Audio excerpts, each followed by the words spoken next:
Test 4. You will hear a number of different recordings, and you will have to answer questions on what you hear. There will be time for you to read the instructions and questions, and you will have a chance to check your work.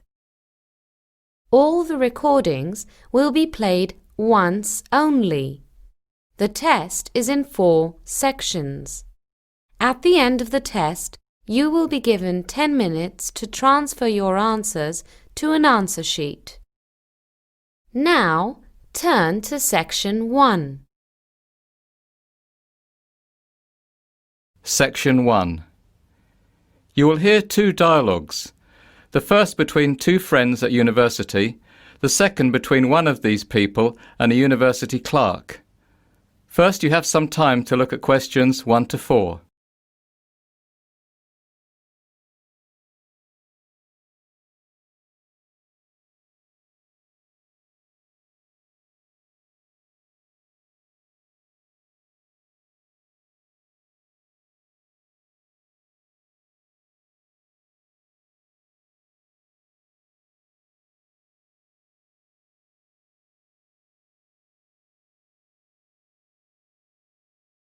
You should answer the questions as you listen because you will not hear the recording a second time. Listen carefully and answer questions 1 to 4.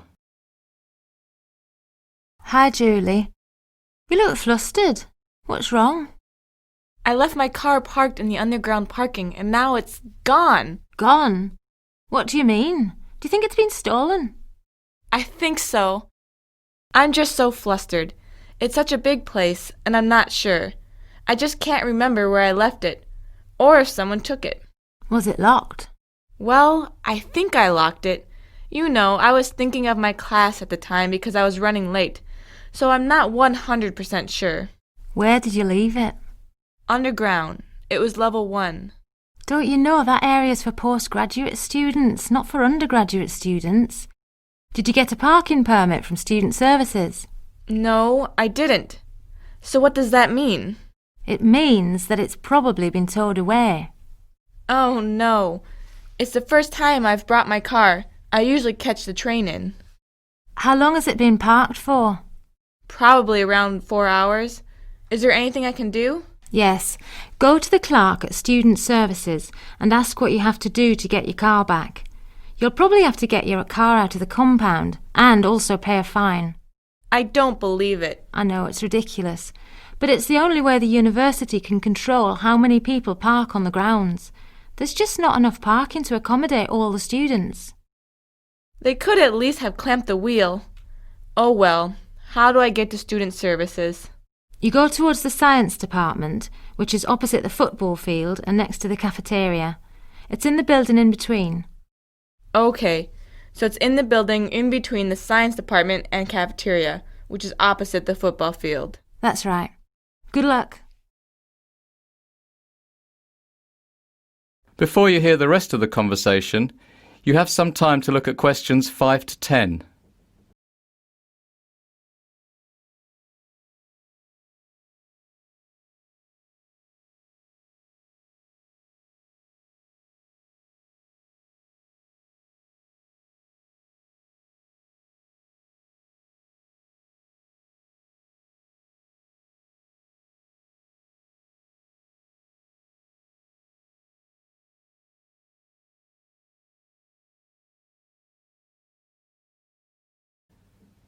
Now listen and answer questions 5 to 10. Good morning. Can I help you? Yes, I was told to come here because I seem to have lost my car. Oh, what do you mean? Well, it's the first time I've brought my car, and I didn't realize there were restrictions, and I think it might have been towed. No, I see. Are you a postgraduate student? No, undergraduate. Did you get a parking permit? No, I didn't know about the permit. Okay. We'll have to fill out a release form for the compound company where your car has been taken. I'll just need to get some details. Your name? Julie Karas. That's spelled Karas. Julie Karas. F-R-A-S. And your address? 15 Fremont Avenue. How do you spell Fremont? Fremont.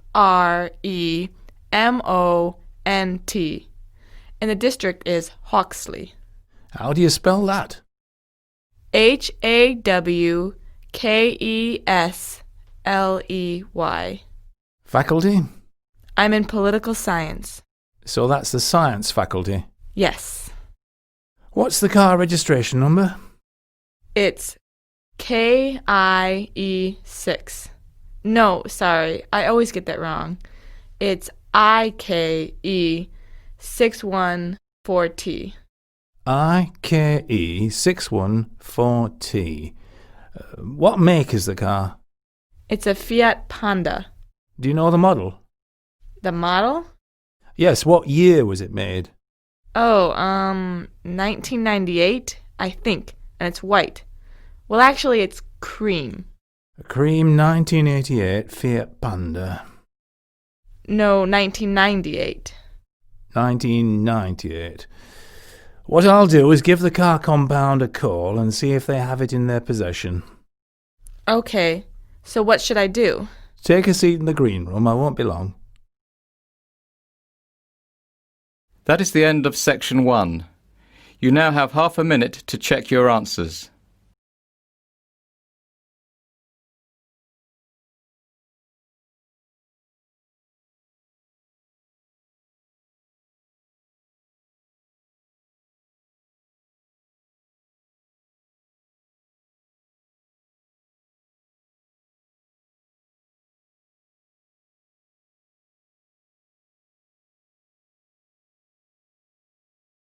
Section 2.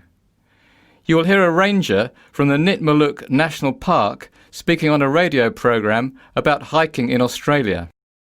First, you have some time to look at questions 11 to 14.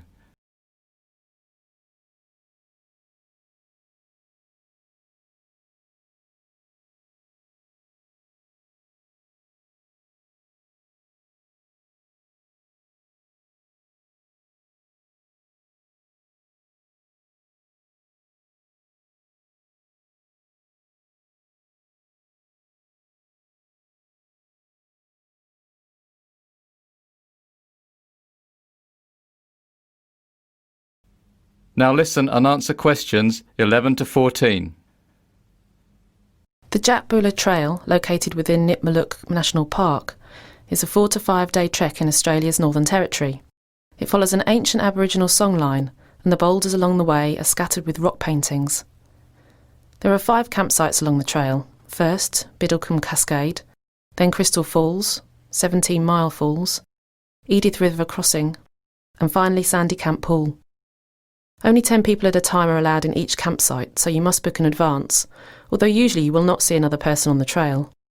Every campsite has a source of permanent water, but otherwise facilities at each campsite vary. Your first stop, Biddlecombe Cascades, has toilets and an emergency call device. The next 2 stops, Crystal Falls and 17 Mile Falls, are the most developed campsites. Both offer toilets, an emergency call device and a checkpoint where you must sign in to help rangers locate you in case of an emergency. Edith River Crossing also has a checkpoint and an emergency call device, but no organised toilets are provided. Sandy Camp Pool is the most primitive site of all. There is nothing there other than a beautiful sandy beach where you can pitch your tent. Before you hear the rest of the talk, you have some time to look at questions 15 to 20.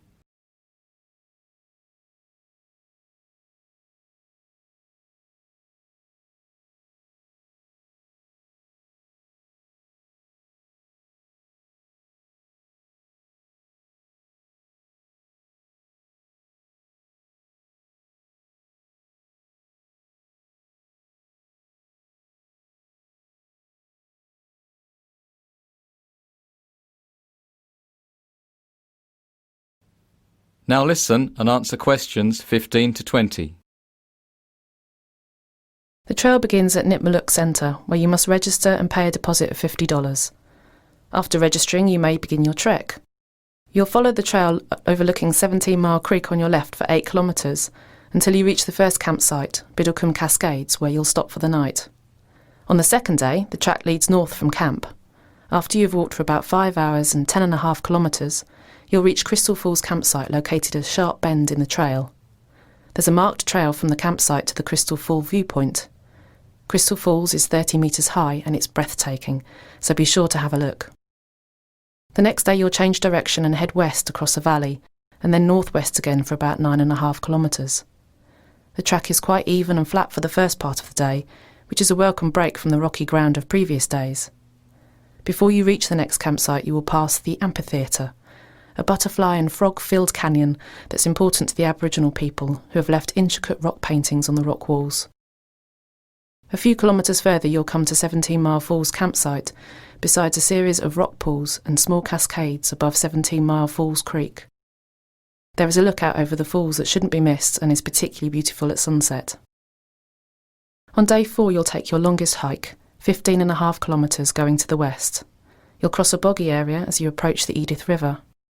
If you're tired, you may camp here where you first cross Edith River, or instead follow the river south, crossing it several more times before you reach the campsite at Sandy Camp Pool, where you can spend the last night of your adventure camping on a sandy beach beside a tranquil waterhole. Leaving Sandy Camp Pool, the track continues through woodland until you pass a checkpoint at Edith River South. From here the trail is lined with the river on the left-hand side and high rocks on the right. One last stop is a must at Sweetwater Pool. This is a large waterhole surrounded by rocky ledges that is perfect for a picnic before you return to civilization. Day trippers can access this point from Edith Falls, so it may be your first encounter with another person since leaving Nipmuc. After a swim, make your way to Edith Falls where your adventure ends. Make sure you deregister at the Edith kiosk and then take a hot shower. That is the end of section 2. You now have half a minute to check your answers.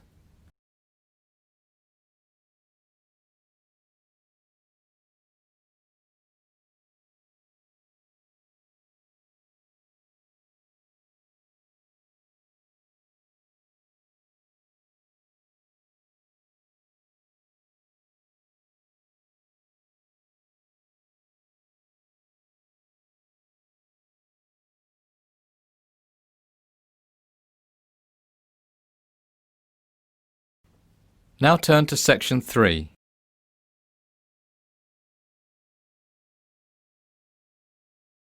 Section 3.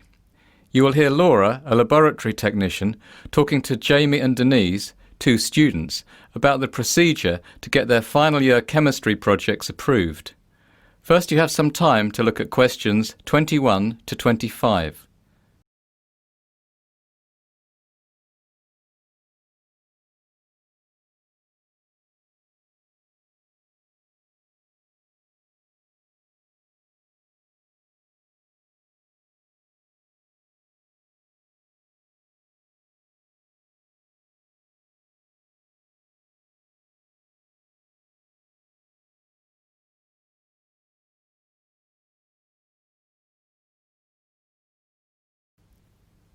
Now listen and answer questions 21 to 25.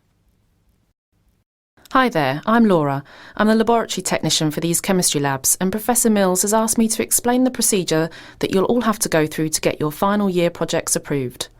Most of the procedure involves safety concerns, which we take very seriously. We don't want any uncontrolled explosions, no fires, and definitely no incidences with toxic gases. You mean like what happened in 2008 when the whole science block had to be evacuated? Yes, exactly. So you've heard about that already, Denise? Professor Mills told us about it on the first day of class. It was hilarious. Yeah, but I reckon some people must have gotten into a lot of trouble.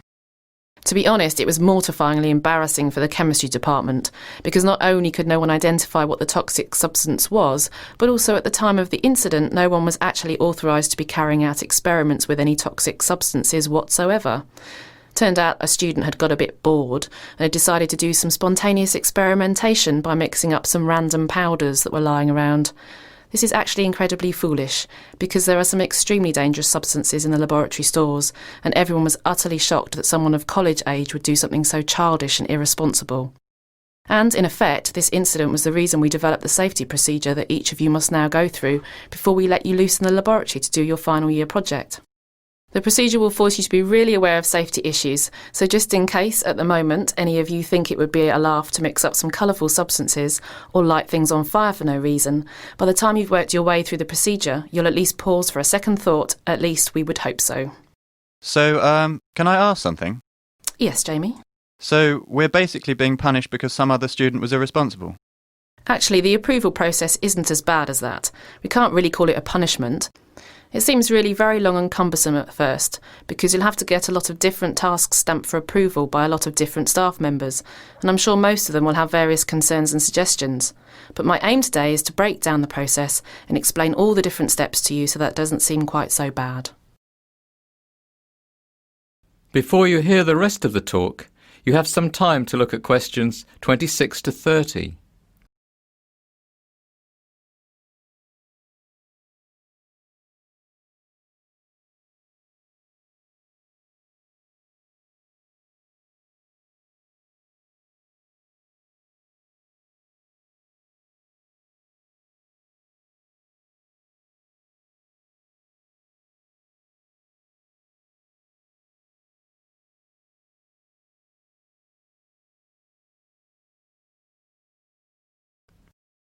Now listen and answer questions 26 to 30. All right, let's get started.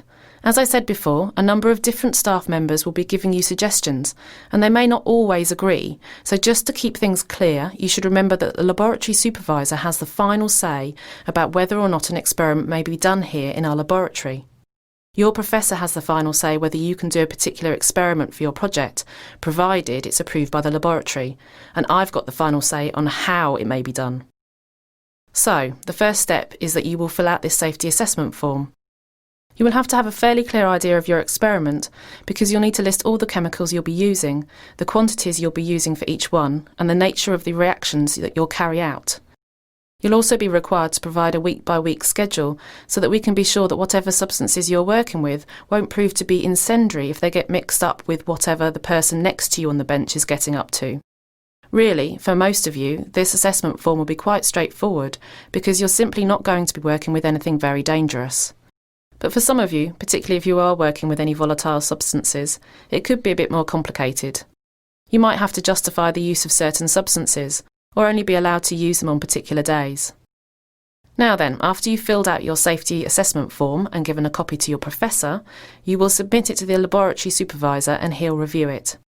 This could take a couple of weeks, so do it early. Don't leave it to the last minute. He's a busy man. The laboratory supervisor will eventually make a recommendation to your professor about whether the experiment can go ahead, requires modifications, or may not be done. Next, your professor will either approve the project or not. If your professor does not approve the project due to safety concerns, then you, the student, will be notified and you'll begin the process over again by submitting a new safety assessment form that takes into account those troublesome safety issues. Is everyone with me so far? I have a question. Yes, Jamie. So if we have to wait weeks for the laboratory supervisor to give his approval, and then we have to redo the form, we're going to be quite behind our classmates who got approval on their first go. That's a bit unfair, isn't it? I mean, some people are going to have an advantage of several weeks over other people. Well, you needn't really worry about getting behind at this stage. After all, you'll have 6 months to work on your final project. And you'll only get a 2-week block of laboratory time anyway, so there's time to wait for the laboratory supervisor, provided you get started promptly and don't leave it all to the last 2 months. Also, don't forget that this is only one step. There are plenty of other steps for other students to get hung up on further down the line. It will all balance out. But, Laura, what if our projects aren't approved? Then you'll come up with another one. Don't get too attached to your project in the beginning. Projects get turned down. Let's see, last year I think only 15 projects got approval on their first go. Out of how many? Out of about 45, I think. There are less of you this year, but still, be prepared to come up with an alternative project. There are plenty of people to help you if you need ideas, your professor, his RAs, even your fellow students. And don't forget that in the first months of your project, the library will be your second home, and the librarians will be your greatest friends. Laura, what's an RA? RA stands for Research Assistant, like Jess over there in the lab coat. Hi, Jess. Now, once your professor has approved your project, you will need to write up a set of experiment safety procedure guidelines. This will include all the practical steps you'll take to keep safe and exactly what you'll do if you have a spill or some such thing. How will we know all this? We've got no experience in the laboratory. Well, after your professor approves your project, he'll assign an RA to help you write the experimental safety procedure guidelines. You won't be on your own. Finally, once that's written, you'll give it to the laboratory technician, that's me, for approval. If I approve it, then you can begin your experiment. If there are problems, we'll sit down together and talk about it. Then you and your assigned RA will come up with a way of making your experiment completely safe to conduct. You'll redo the guidelines and give it to me again until it's approved. But the RAs know what they're doing, so I don't expect there will be too many problems. OK? Any questions? That is the end of section 3. You now have half a minute to check your answers.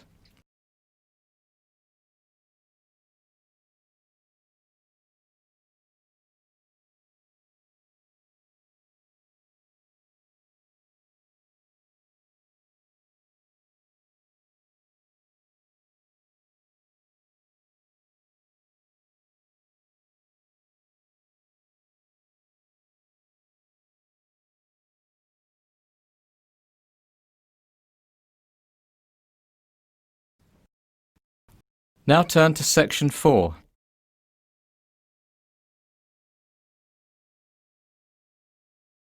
Section 4. You will hear part of a lecture about the different biomes that are present in Brazil, given as an introduction to a course about sustainable development in South America. First, you have some time to look at questions 31 to 40.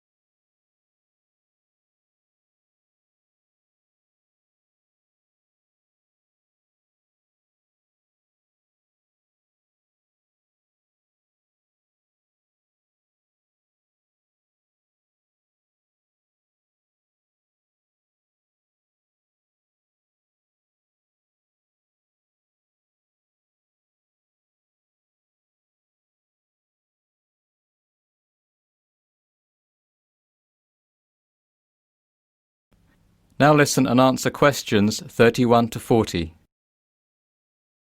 To begin our topic on sustainable development in South America, I would like to briefly acquaint you with the 6 biomes present in the country.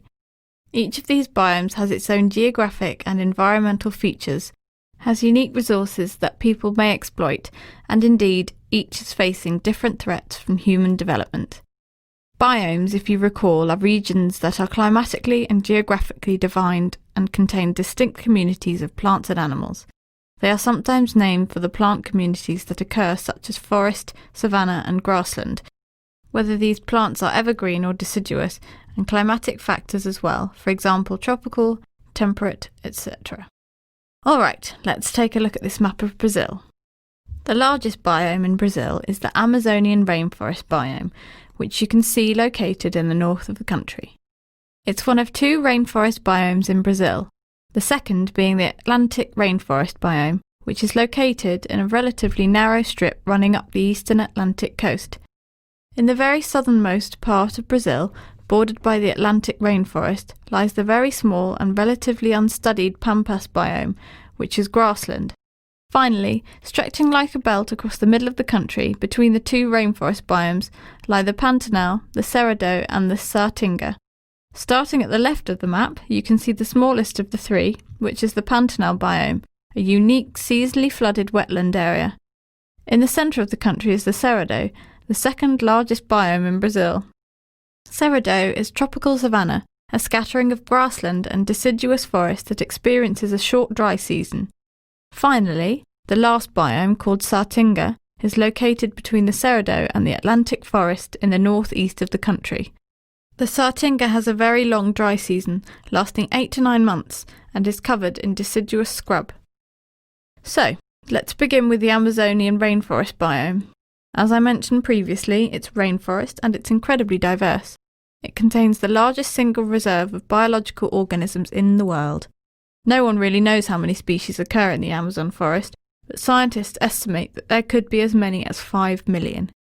Recently, this biome has been under a great deal of pressure from agriculture, with large swathes being cleared and burned to create pasture for the 19 million cattle that the area supports. However, the soils are acidic with very low levels of certain important minerals and are quickly degraded when heavily grazed, which necessitates more clearing and burning of forest.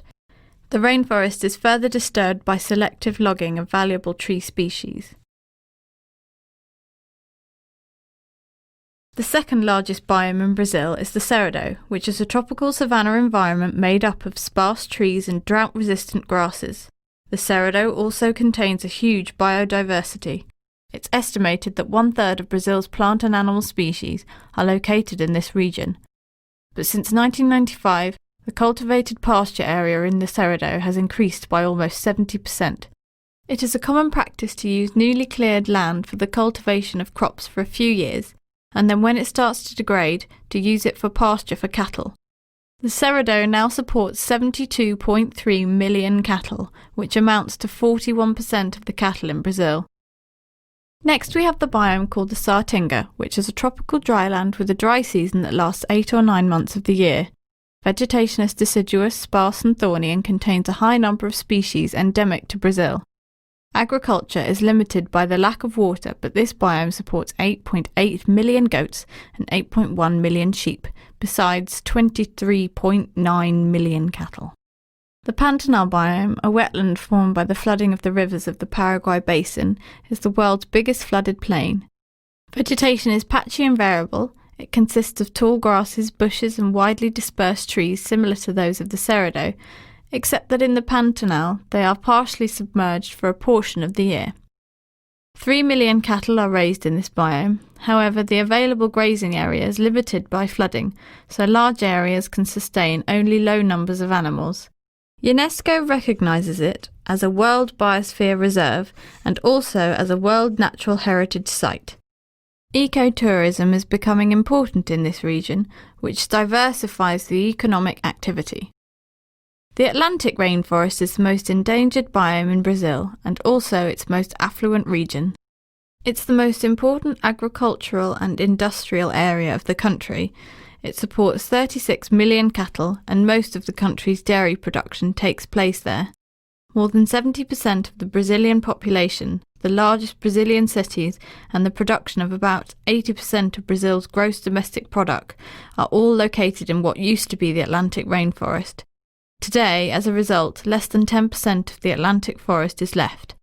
The biome is also beginning to be recognised as ecologically very important.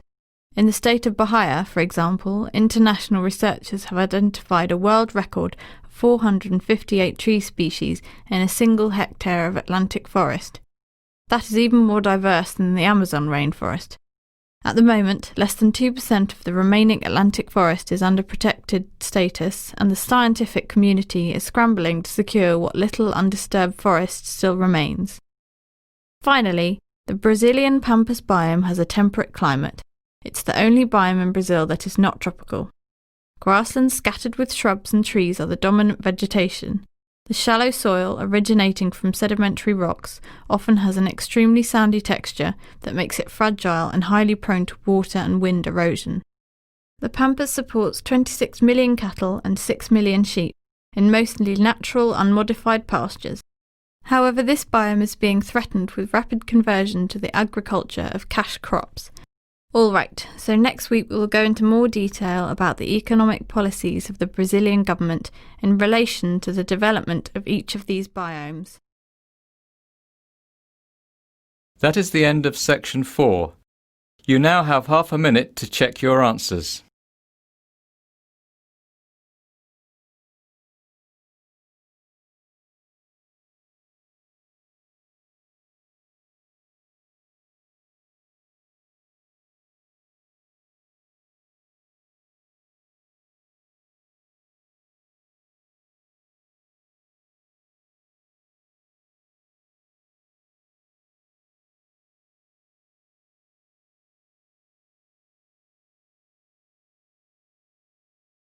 That is the end of the listening test. In the IELTS test, you now have 10 minutes to transfer your answers to the listening answer sheet.